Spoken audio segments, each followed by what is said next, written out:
So you want to start a personal brand. Awesome. Here's Smart Cookie. But before you start showcasing your greatness to the world, you want to make sure you don't make these critical personal branding mistakes. Mistakes that could prevent you from starting, maintaining, or ever seeing success with your personal brand. And to help me walk through them all, I invited on Erik Cabral to the show. Erik is the founder of On Air Brands, a podcast and personal branding production company helping thought leaders craft their message and tell it to the world through their very own podcast show. Erik and I chat through a ton of valuable personal branding lessons learned on today's episode. So get your pen and paper ready to take some notes as we outline the personal branding mistakes to avoid together on this episode of Brand Science. Welcome back to another episode of Brand Science. This one's going to be a good one today because I have Erik Cabral with me, founder of On Air Brands, who is also in the personal branding space. Erik, thank you so much for being on the show today, man. Pleasure, man. Thank you so much for having me. For sure. So like I said, you're in the personal branding space as well. Before we started this podcast, which we had about an hour conversation prior to this, just nerding out on personal branding.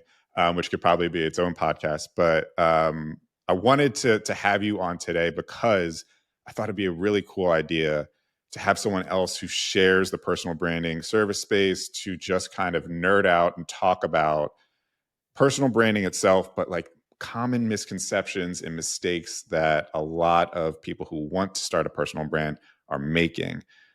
So that's what today's episode is going to be all about. It's going to be a good one, but I want to start starting every episode with understanding what your story is, because all personal branding really is sharing our stories. So let's start with yours. You have a podcast agency. You've launched close to 100, it sounds like, podcasts to date, and you have a strong personal branding solution now. I want to know, how have you gotten into that space? And maybe even give some tidbits about where the name podcast came from, because we nerded out about that a little bit before the podcast as well. Yeah. I don't want to bore anyone with, hey, back when I was in diapers or anything like that. So I'll try to make it as quick and entertaining as possible. But yeah, dude, I was stuck in corporate America, as most people, I'm sure, can relate to, for 21 years, dude. And, I was in the branding space, marketing, advertising, did that for way too long. But, learned a ton, man. I loved it. I always wanted to be a creative. I'm a comic book nerd. So like my goal was to work for Marvel and draw Spider-Man and do all those things. I was a big fan of, like, see. There you go, brother. My comics back there, but yeah. I got a Stan Lee signed Amazing Fantasy number 15, a reprint. It's not the original. Yeah. But yeah, dude, that, like, I'm actually considering selling my entire comic book collection, probably worth, I don't know, a few thousand, I have no idea, to just get the Holy Grail, which is Amazing Fantasy number 15. But anyway, so we could geek out about that later. But there is actually ties to personal branding that I'd love to share later, as you talk about some of the common trips and falls that people make along the way that are very related to me for comic books. But yeah, I found that I wasn't great at it illustrating as people. I was going to School of Visual Arts in Manhattan, and I was literally sitting next to, we had all drafting tables. There weren't a lot of computers at that time. And they worked for Marvel and DC. And I was like fanning. I was just such a geek seeing them draw real comic pages. And I was nowhere near as good. So I went the graphic design route and just got really good at creating logos and brands. So I became an expert in that. But then it got to the point where I wasn't getting fulfillment out of that. Like I felt like it was a machine. It felt like everything I was doing was just a commodity. And I still loved doing it, but I just didn't love serving who I was serving, which was corporate. And they did me a blessing by laying me off. And I reevaluated my life. We were about to have our second child, and separate story. She decided not to come into the world in a hospital. Like, she decided to do it on the side of the road. So I delivered my second baby on the side of the road. And then at that time, I was like, what can I do? They gave me 3 months. I was leading the team as a creative director.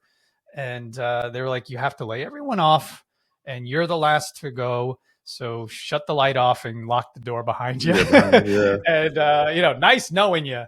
Right. But I had a lot of job offers. Specifically, one really big one where they're like, "Hey, we're going to give you a blank check. Can you help us create a creative studio in Ohio and in Manhattan?" Dude, that was a dream job. I was like, "Of course, I want to do that." But then my life flashed before my eyes. I looked at myself in the mirror, dude. I was like probably almost 100 pounds heavier than I am now. I was drinking, I was smoking, I was not nice to my wife for sure.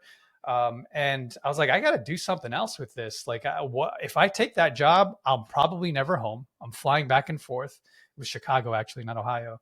And I asked my wife, I was like, hey, do you mind if I just take a break? And she's like, what are you going to do? I was like, I'm actually considering real estate investing. She's like, are you out of your mind? What are you talking about? You don't know anything about investing. I was like, I'm reading up on it. I'm listening to this podcast, Bigger Pockets. I'm learning As so we all much. do. I'm We've going all to gone through dude, that. Yeah.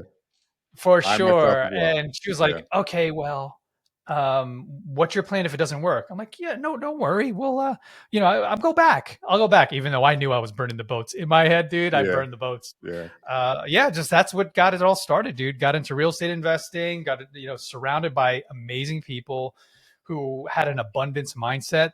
That was not a thing in my world. I came from, and most of us, from a scarcity mindset, Sure. especially if you were raised by boomers who post-war era, they didn't have much. So it was so cool to be around people that were like, if I help you, it helps everyone. I'm like, Mm. what? So that's changed and transformed my entire life and mindset. And it built my company because I served them. That's where I was like, oh, wow, there's no creatives here. Everyone invests. They're all data driven. They don't know anything about branding and logos and marketing and social media. So I was Right. like, let me just help these guys. And one became two. And then all of a sudden I had dozens of clients. And I was like, wait, I think I need to focus here and pause the real estate investing stuff. So yeah, that's what brought us here, man. Feel blessed. That's crazy. Yeah, I want to nerd out on the real estate side of things too, because I went down that same path, but again for another podcast. No, it's awesome, and so I guess from there you've kind of grown into this podcasting, personal branding space, and kind of vesseled into multiple. Is you mainly focused on real estate to date, or are you still you work with kind of a variety of different people? It's a variety, but it used to be I'd probably 80-20, heavy on the real estate investing side. But now it's more of a 50-50. So it's cool. We've expanded, technology sector, branding coaching, clients. A lot of them are wealthy individuals, high net worth, that are trying to create the next thing because that business, either they're selling it or it's on autopilot and they're getting more freedom in their life, and they like want to get more fulfillment somewhere else and build something they really love. Yeah. So yeah, that's typically the people that we help. Sure. Well, I want to start. I think what would be good before we jump into misconceptions and mistakes is actually like defining personal branding, because I found that not everyone knows what it is. I mean, if you're listening to this podcast, I'm just strongly believe that you would know what it is, but I think it would be good to define what it is, because I sometimes means different things to different people. When people think personal branding, sometimes they think like influencer or something like that. So, how would you define personal branding? Yeah. I mean, I could sum it up in one word and just like spoiler it, just get there. But if I could give you some backstory to it, but basically, what I've understood and realized over time, what personal branding, and the best definition to me is, it's building your online reputation. When you're a brick and mortar and you work on a local level, um, that's how businesses started, right? We didn't have internet back in the day, and you had to build a reputation. Like, that's word of mouth, people going, yeah, use Joe, he's the best plumber, whoever it is. You had to like make sure you did a good job and that you were somewhat passionate about what you do, so that when you meet people, they want to be around you and they trust you. That's what you're really trying to do, is build that trust over time. So what's happened with the internet and social media is it's not the Oprahs and the Tony Robbins and the Emeralds of the world that have personal brands anymore, because they had television to leverage and create their own shows and their own platforms. Now we have the platform, and we have to build a reputation while we sleep with content, with podcasts, with micro content, social media stuff. So yeah, it's really just making sure that you're very aware of what you're putting out there, in terms of content and being consistent with that. And that in terms, in some way, that heavy way becomes your sales force, becomes your marketing force, where now you're like building this thing where people meet you in person. Hopefully they do in real life. They go, I feel like I know you. And you're like, yes. And you're putting hopefully an authentic version of yourself out there so that when they do get to know you, they're like, there's a disconnect here. You keep talking about this thing, but you live your life this way. That's where you and I think really help people. It's like making sure you actually are putting the real version of you out there instead of all this fake. There's so much fakeness out there. It's disgusting. It's just like, I hate being on social media, to be honest, even though that's our business. But me personally, I just don't like seeing it, bro. Like, I don't like seeing all this fakeness. I'm like, I know this guy. That's not him. Right. Oh, well. Like, right. Yeah. Yeah. And that's a whole nother rabbit hole too, in terms of like spotting that and such. But no, I think that really kind of summarizes it well in terms of, translating the authentic you into messaging that you publicly display, whether that be, it can be online, social media, it could be, public speaking, could be events and things like that. But I think it's a good way to kind of summarize what it is we're actually talking about today. So why don't we start with this then? Why don't we start with a common misconception or mistake that you've seen your clients or just people who are inquiring about your service are commonly making? Yeah. The big mistake that people make, and then I have somewhat of a solution to that mistake, is, putting content and creating content and hitting record, press record, as Sean Cannell would say, plug to my dude, Think Media, is that's okay. I get that. You got to start at some point because there is a lot of fear. Public speaking is the number one fear, second to actually dying. Yeah. And I love the Seinfeld quote where it's like, so that means the person would rather be the guy giving the eulogy versus he wants to be the guy in the casket. He doesn't want to be the guy giving the eulogy. Right. I get it. It is scary and it is very similar. If you turn the camera on, you get in your own head and you start to think, how are people going to perceive? How are people going to think of me? Oh, what if I say the wrong thing? What if I look weird? Like once you get past that, I love the fact that you're actually hitting record. So that's good for you. But the thing is, over time, if you don't have clarity in your message and who you serve or who you are and your core values, you're going to start to confuse people. That's what I did. So the biggest mistake I made was doing that for too long. For years, I would just turn on the thing and like show myself networking, show myself here, show myself at a real estate thing, show myself flipping a house, show myself podcasting. And it got to the point where people would meet me and go, dude, I love your content, bro. Amazing. I love it. What do you do again? Like, I don't know what you do. Yeah. Big mistake, dude. That's when I started to realize, holy moly, I am screwing this up. Like, people should know what I do so that I can help them and then create, grow my business. So that's when I doubled down, tripled down, just went all in on just creating content around what I do and how I serve the community, podcasting, personal branding. I did that I was like, let me try it for 3 months, 6 months. Now it's just all I do. A little bit now is leaking out, with my fitness stuff and my faith.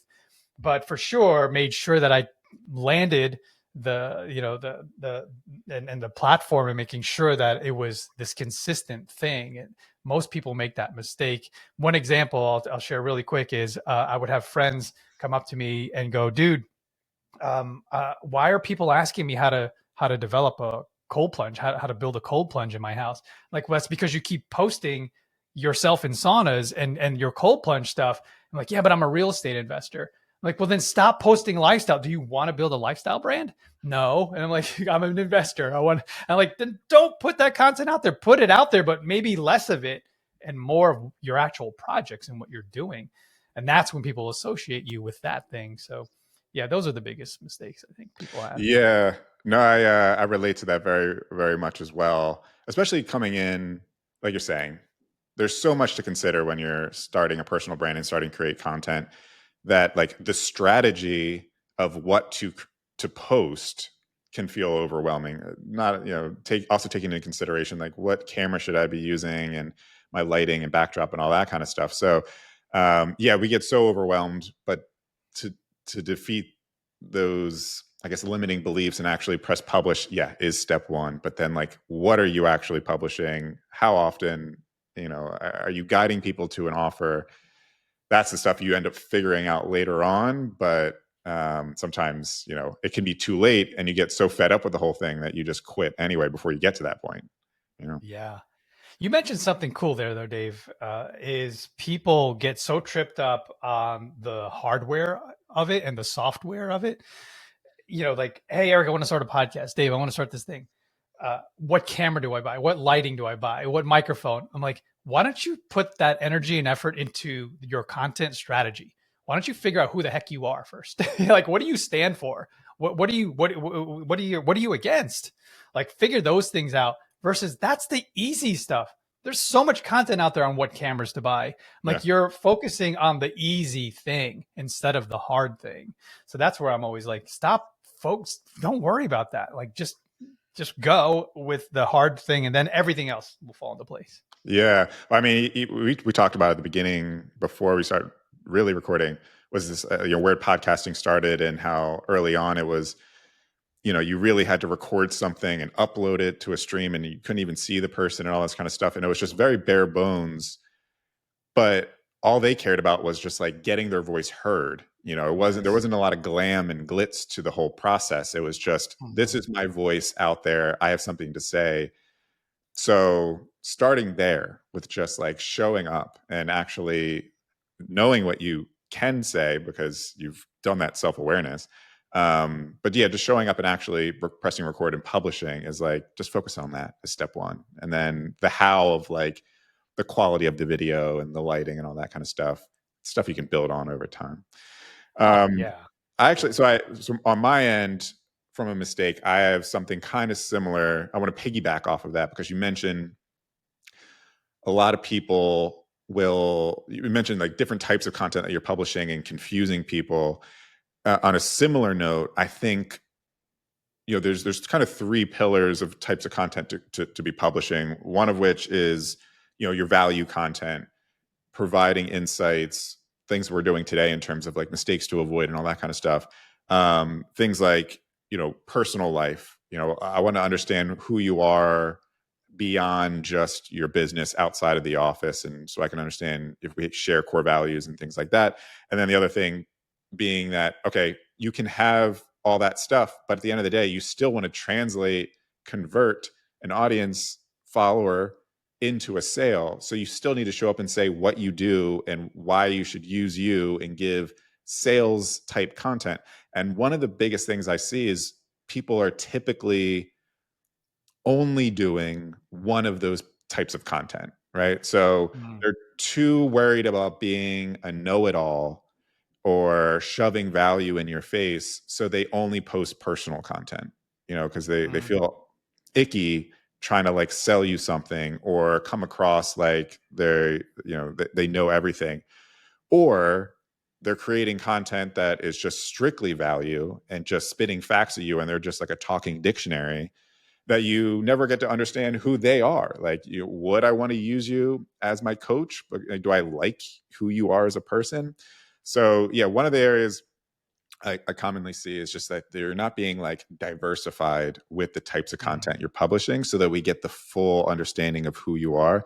And I think a lot of it is because it is that like mindset where, again, you either don't want to come across as a know-it-all, or you're worried about being too personal with your content and you don't want people to kind of like know who you are outside of the office or something like that. So there's just, you hit a wall and a friction point somewhere between each one of those things, but you need to kind of shed your skin a little bit and be comfortable with each one of those content types.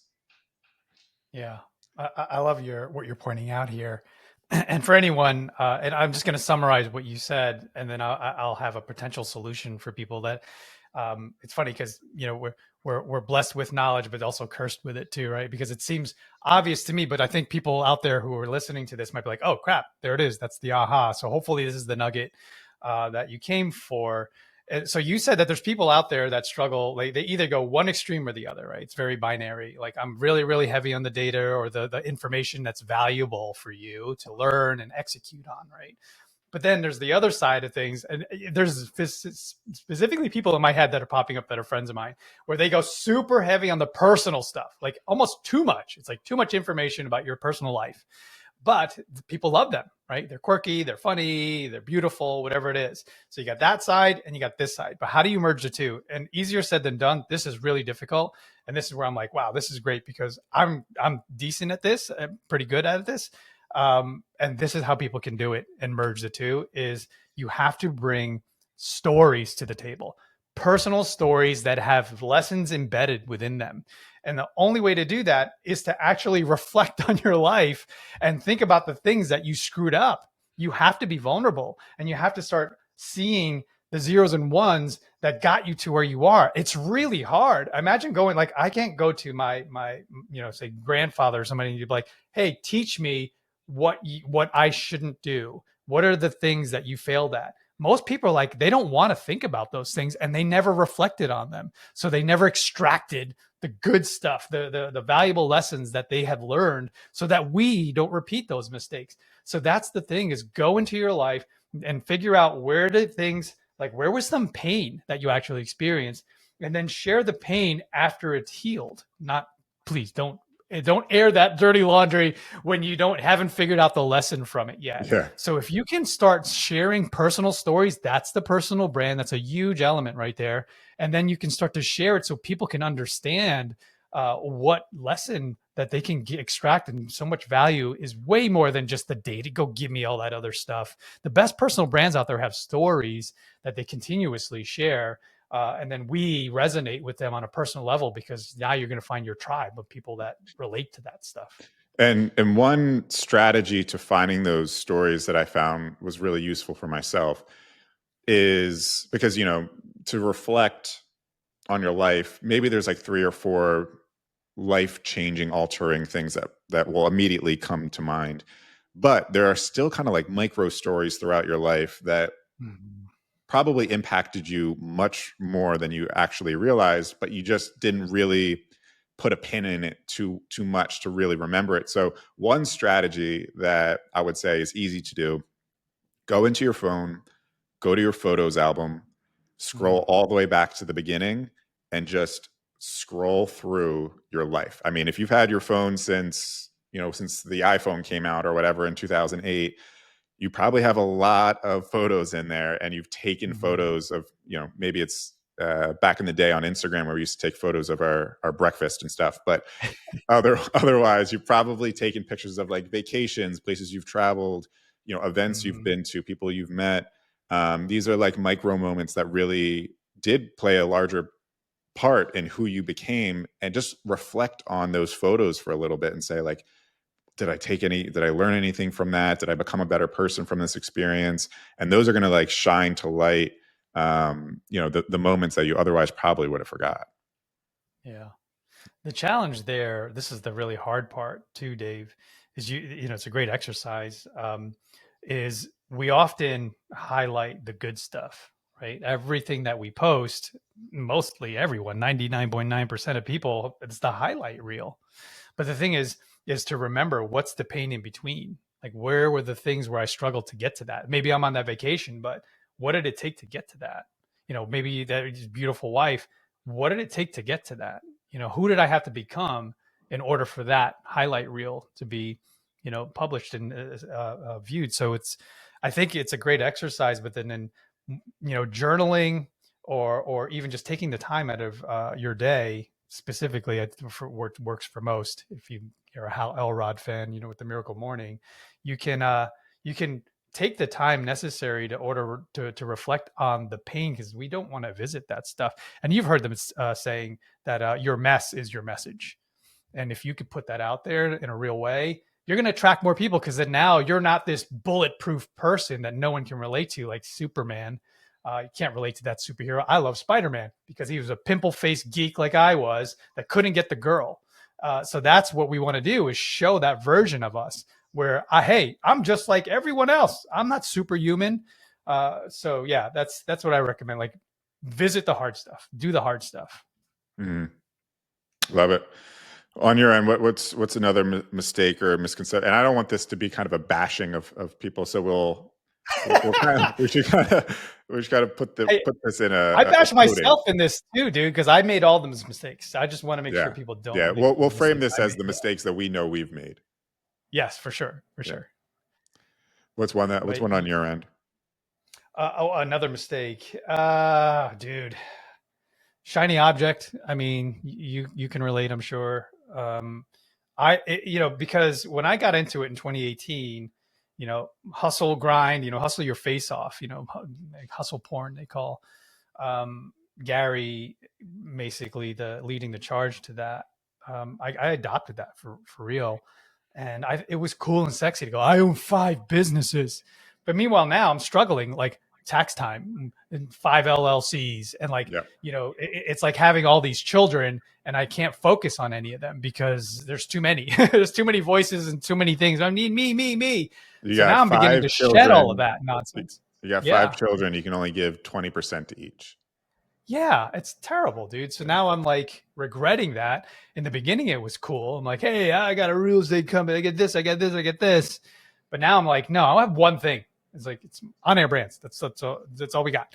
And that's just giving me so much freedom and peace, versus trying to, match and be the thing that everybody wants to be. Now I've realized the reality behind that is that's a quick way to burn out. All those people that started businesses back when I did, they're gone. We're still here after 6 years. Hoping to get the 10 because I know the 5-year stat is pretty meek. It's like pretty scary actually. It's like 90% of businesses fail in 5 years or something like that. yeah, So yeah, it's just those little milestones, big milestones. Get to the 5, get to the 10. Still here, still kicking and screaming. Yeah. yeah. And to kind of run with that too, I think that also correlates into one of the common things that even and this is something that Gary Vee preaches a lot, is like you need to be on every platform, content repurposing and being on every platform, and like that is certainly something we want to build towards. But I think early on, when you're just starting your personal brand, you're starting to publish content, it is hard to create content, especially when you haven't done it before. As we mentioned, there's so many things we need to consider. Let's not overcomplicate the process more by now needing to worry about 5-6 different platforms that we need to publish on. Let's just focus on one, and that one is where your ideal client is already playing. So you just need to show up there and just focus on that. And I think that's a common issue, is that we try to, especially because each platform has its own personality to it. X now has a very kind of like Reddit feel to it. It's, public opinion, the public square type of thing. LinkedIn's more professional. Facebook's a little bit more blue collar, loosen the tie a bit. And so you need to show up to each of those platforms with a certain mindset to them, and approach to your content, and to try to spread yourself thin and try to be perfect across all of those platforms is just going to be way too much for you to consider. So early on, just focusing on one platform, focusing on one message, you have your one offer, and being consistent with that is like the ideal approach. Because that shiny object syndrome, you might see like, oh, TikTok's popping off. And I know this other person in my space is crushing it on, IG or something like that. But it doesn't mean it's going to be right for you, especially too, because if you're not necessarily someone who is comfortable with video content just yet, but maybe you're more of a person who can write something, then maybe like LinkedIn text posts is like more for you. Is that what you find as well? Oh yeah, for sure. I have since gone against what Gary recommends, and I don't know if he still recommends that. I think he does. Like be on every platform. Shotgun blast. Hundreds of pieces a day. But we also have to consider the source. Whenever anyone recommends anything to you, consider the source. Like if there's a dude that's on his 3rd marriage, I'm not taking marital advice from that guy. Fair. Or a guy that's like super heavy. He's like giving me advice on how to work out. I'm like, no, dude, I'm not listening to you. So consider the source. Gary has a massive team. He's got 1,500 people on his team. $250 million business. it's easy for him to create that much content for sure.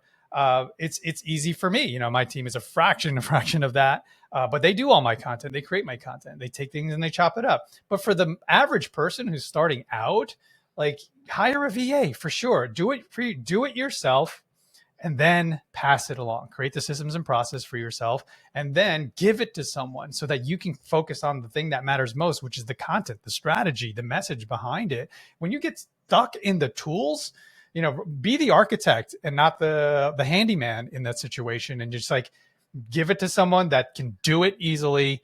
They want to do it for $5 an hour, and they're happy to do it.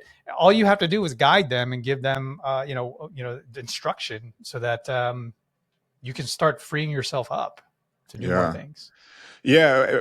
Let's sit there for a second, because I think that is an important element. You mentioned start with doing it yourself, and then eventually scale out of that, and you can kind of create the operating procedures to pass on to other people and grow from there. Do you feel that there's like a certain point at what point should someone think, okay, I've kind of graduated out of my current status, and now I want to start incorporating some additional resources into this so I can start doing it better, faster? Yeah, I think so. We're speaking to a specific person that's probably a small business, maybe mid-size. That's who I'm addressing here. And if you're building out something you're gonna monetize, put out a number. Say, okay, by 6 months to 12 months, I should be generating this amount of cash, which I'm going to reinvest into this business.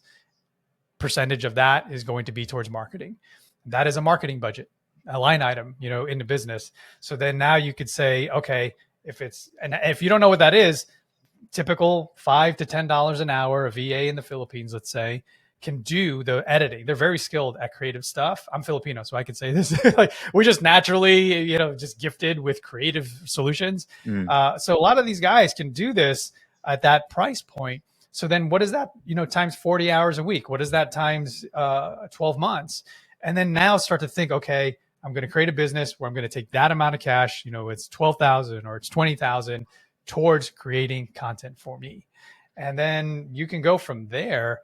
Whatever it is, it's going to be different for each individual depending on their business. But I would at least say carve out a little bit, and you can actually negotiate with them. I mean, I wouldn't lowball them, as poor folks trying to feed their families and stuff. So don't like lowball them. Like, hey, I'm $5 an hour. I'll give you $3. Like, I wouldn't do that. But just say, hey, this is my budget. What can you do with that budget? If it's $200 a month, I have a client friend who's like, hey, Erik, I have $200 to $400 a month. What should I do with that? And I'm like, that to a VA, so that you can stop doing that thing.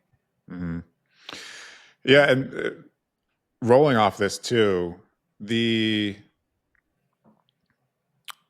content that we're producing early on, I think one thing too that people get excited about is when they are excited about creating content and they're willing to do it themselves, is a lot of times we bite off more than we can chew early on. And I mentioned this early on. I've mentioned this on other podcast episodes where, like, even with this podcast, I was kind of overly ambitious where I wanted to do like 2 episodes per week.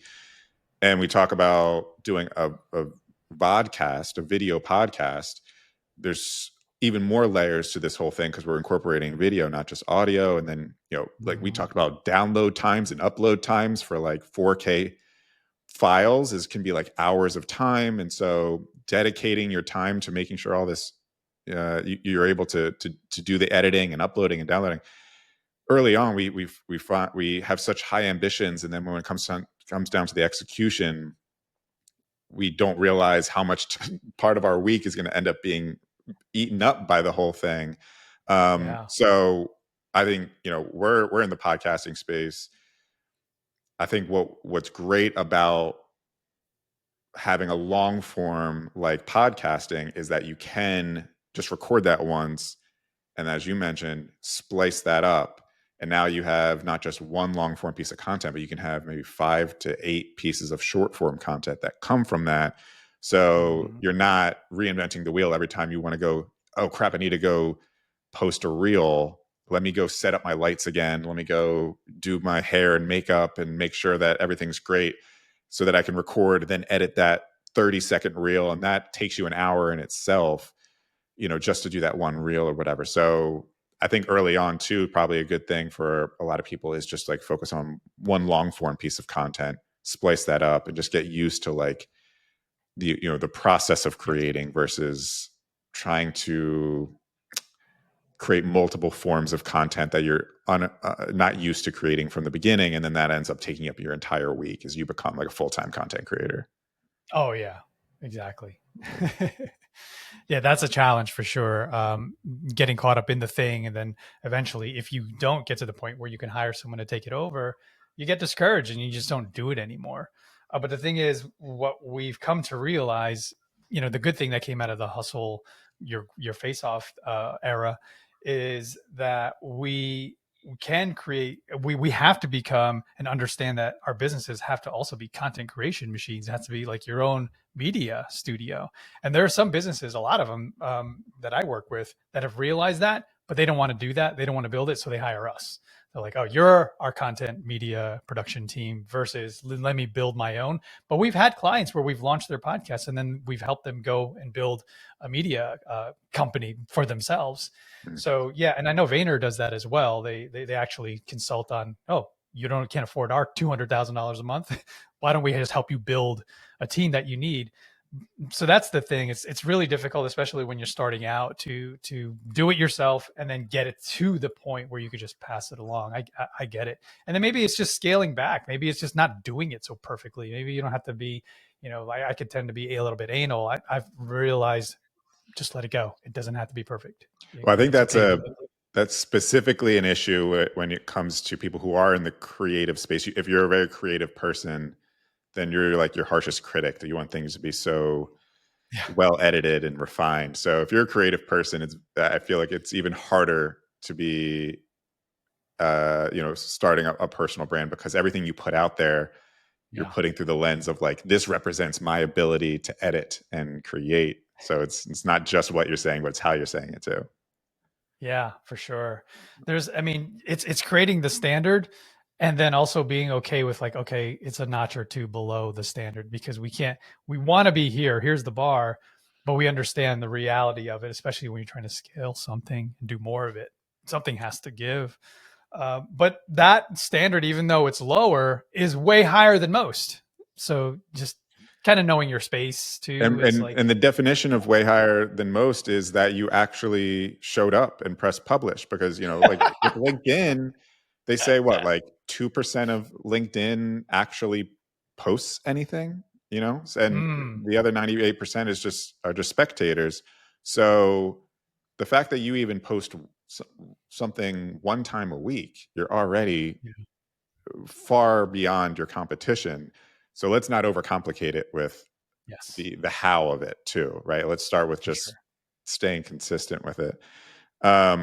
And speaking of kind of just showing up and having something to say, one thing I hear a lot too is I don't feel like I have something to contribute to an already kind of noisy industry. If there's if they already follow people in their industry and they see their feed, and maybe some people within their industry are actively publishing, they feel as though, oh, it's already been said, or sometimes it's, oh, it's already been said, but I don't like the way they're saying it. And that just turns me off, because I don't want to be more noise in other people's feeds. I don't want people to think that of my post or something. So it's this friction of, I'm just not going to post it all because I see that the conversation's already being had. So why am I just going to contribute more noise to it?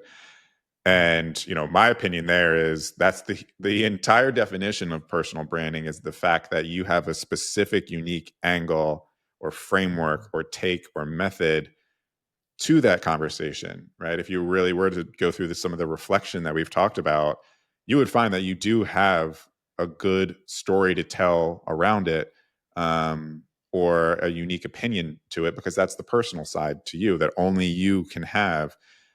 So yeah, I would say you're not really creating noise. It's like your opinion's warranted and is wanted. And by you not kind of showing up, kind of doing your audience a disservice. Do you have any thoughts on that? Yeah, it's 100% what you're saying. The thing I want to preface this before I say it. Not everyone needs to be creating content. It's good for our business for sure. I want to help people who want to create content. They're passionate about it. They know they need to do it to help their business grow their business. It's pretty much necessary at this point if you have a business. But not everyone is able to do it. Not everyone has a passion to do it or the ability to do it. So I say find someone that can do it for you. Like maybe it's your business partner, maybe it's your spouse, maybe it's somebody that you see like, hey, I'll pay you to be. I mean, I don't know why you do that in a small business, but businesses need a face. People want to work with a person, not a faceless logo corporation. So, but I understand some people aren't great at it. So even if you did it occasionally by guesting on podcasts and then, having those hosts reproduce the content for you, or you can ask and do it and send it to your VA, get some semblance of a personal brand out there. You don't have to do it and drive yourself crazy. But like I said, I just want to make sure people like that is a thing that just not everyone is. You've seen it. There's some people out there creating content. I'm like, wow. I mean, personally, to me, this is really boring. But maybe that's just because I don't really care about the topic. There might be somebody that actually cares. But the thing is, it's exactly what you said is your unique story. I'll go back to the geeky thing because I think it plays well here. Is if we like, how many superheroes are out there? There's hundreds, if not thousands, of different characters. And if they were real in life, let's just play pretend here that what if Spider-Man's like, hey, there's so many superheroes out there saving the world. I don't need to do that. I have an ability. I have a superhuman power, but I'm not going to use it because, Captain America or Iron Man's saving the day. But literally his character was your friendly neighborhood Spider-Man. He was the ground level superhero that no one, like everyone else was saving the world in the universe. Spider-Man was beating up thugs. He was the one that was like getting cat burglars. He was the one that was doing all this real low to the ground, easy peasy stuff. And that was him. That was unique to him. So like, that is what we have to kind of view ourselves at as is like, yes, there are many people that are doing the thing and saving the world and putting out content, especially in your industry, but who is your Spider-Man? What is your story? Where is the radioactive spider that bit you? And where's the struggles with Uncle Ben? We want to know that stuff. We want to know your unique origin story. I don't care about Iron Man. He's an alcoholic billionaire. I don't relate to that. I want to relate to the pimple-faced geek like me. Right. So that's where I say, tell your story, figure it out, put pen to paper and start sharing and not caring what people think. And to piggyback on that too, I mean, I think it was Spider-Man who said, when you can do the things that I can and the bad stuff happens, it's your fault. Now, that's a pretty aggressive way to format what I'm saying here. But the idea being that like you have an audience that, or a potential client that needs your service, but by you being too afraid or not wanting to show up, you're doing them a disservice because they have a problem that needs solving. You can solve it. And by you not showing up, then they continue to live in hell essentially during that time. So another great Spider-Man always comes with the or Uncle Ben with the with great power comes great responsibility. 100%. I was just about to say that, dude, because you said it. It's funny because I could see the difference in our ages because when I heard, was it Andrew Garfield or Tom Holland that said that version? That was Tom, yeah.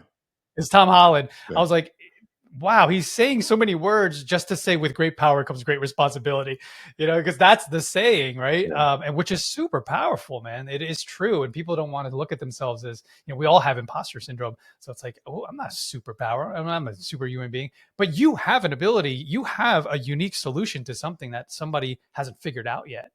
And no one knows unless you put it out there.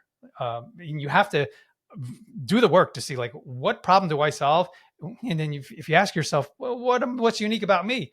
Figure out your story, right? Like I said earlier, your mess is your message. There's some stuff in there that you can unpack and not air dirty laundry, but figure out what did you solve for yourself that you can now solve for others. Yeah. And to that point too, this is, I wouldn't say like a misconception or a mistake, but more so maybe like a bonus way of doing that process is like while you are figuring out what makes you unique and what unique methods you have, once you kind of have that solidified, then work on like the packaging of that and Mm. allow creating kind of a unique way of delivering that, whether it's through like coining the term or how it's presented visually or something, so that that then becomes associated with you, right? So there's so many terms within the marketing industry that are thrown around these days that are just part of our vernacular, but someone coined that initially Yeah. and are associated with someone. And so now when we think of that strategy or term, we think of that person. So understand who you are, understand like your unique method, but also kind of not just brand yourself, but also like brand your unique method along with it. Um, so now we can kind of take that package and apply it to our own business, and that's kind of like a gift that we're able to take along with us as well. So yeah, a little extra tidbit there. That process, Dave, though, I know it's difficult. That's why people hire people like us. Like if you're a financial person, you're an attorney, like this is not how your brain works. So you have to hire experts who live in this space and do it all day. But you're absolutely right. If you can, part of the branding exercise and part of the branding, personal branding, is eventually finding your phrases. And the only way you discover that is by doing stuff like this, telling your stories over and over and over and over. Somebody might point it out. So that happened to me several years ago, where someone was like, dude, you always say the magic happens when the mics turn off. I was like, yeah, I do say that. What do you mean by that? I'm like, I mean, like when you have a podcast, it's not about the podcast. It's about the relationship that happens after that. When the mics and the cameras turn off, now it's a business partner. Now it's a client. Now it's a best friend. It's something. And the relationship was formed in real time in front of cameras. It's so cool. And then now you're like, if I didn't have a podcast, or if I didn't have a thing, or if I wasn't going on other people's shows, I never would have found that person. So it's like just creating that opportunity for yourself and then realizing, oh, all of this stuff unfolds once I just say yes and do the thing that I don't want to do. It's really Mm-hmm. difficult. Yeah. And that's become, I guess, like the tagline for you and your business now. It's one of them. I mean, our tagline is "We make the world better, one mic at a time." Mm. But for me, one of the phrases, and it's funny because when you eventually, if you start to develop your personal brand, having your slide presentations, if you're a keynote or speaker, is having your own quotes up there, and that is one of the things. Yeah, I'll have a slide that says the magic happens when the mics turn off, and then I'll explain that if people need more context to that. But yeah, you're absolutely right. If you can start to develop your own sayings, your own phrases, or if you're using someone else's that's perfect, just give them credit for it. Like, hey, I heard, my mentor, or I heard Gary Vee say this, just so that, just being morally responsible. Right. Yeah. Yeah. Because people will call you out. The internet will Yeah, internet. for sure. Yeah. For sure. And you just feel crappy about it. Like you're ripping somebody off, but Yeah. yeah. Cool. Well, this has been awesome. Before we leave, I want to make sure if people want to learn more about you and your services, if they want to get into podcasting, if they're interested in growing their personal brand, where can they check you out? Yeah, you can go. Well, I have this giveaway, which I'd love to update because I think it's still very relevant, but there's more personal branding stuff I could probably give. But if you go to ericcabral.co/guide, there is a giveaway, a PDF where it's like it's over 21 tips, even though it says 21, it's probably like 30 tips on how to be a great podcaster, host, or even how to be a great guest on other people's podcasts. So there's that free downloadable thing. And then also, if you want to, I think there's a Calendly link there. So if you wanted to schedule a consult, that is there as well. So yeah, ericcabral.co/guide. Love that. I'm actually going to steal that strategy myself for for this. So Have at it, dude. yeah, Yeah, abundance for sure. yeah, love it.